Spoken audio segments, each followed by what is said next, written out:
muna kami ng bubong. Yung mga tulo na yan, pinakamahirap solusyonan pag tumulo sa bubong. Hindi mo malalaman kung saan dumadaan. Katulad nito, ang daming tumutulo sa loob, nasisira na yung kesame. Saan mo hahanapin ngayon ang tulo niyan?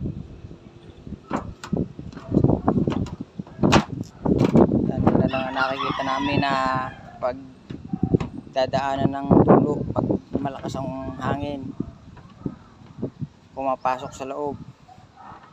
Yan ang mga nakikita. Kaya ang ginawa, yan, niyupin lang ng niyupi yung dulo bago lalagyan ng bulkasil. Bulkasil namin, ayan, motor na, bulkasil pa, all around din, yan.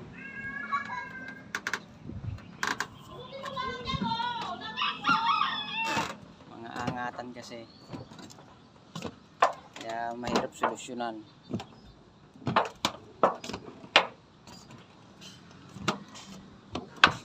Pag ganyan kasi ang yari, hindi mga lapat, diyan natin maiisip na dumadaan ng tubig.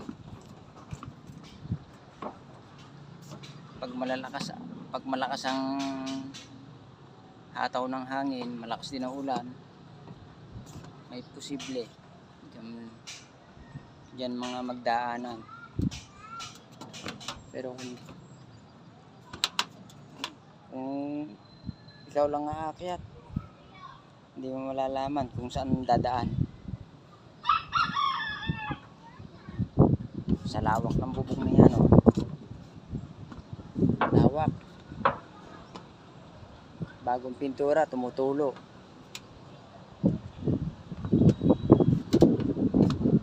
Pinturado na yan, may natagas pa rin, may tumutulo pa rin. Saan natin ngayon nahanapin yan? Hirap paghanap.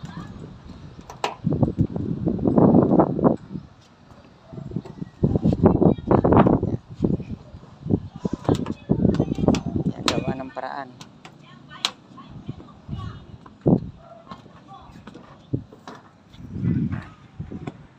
Thank you for watching, mga kaibigan. Ang Bagitong Kalpintero.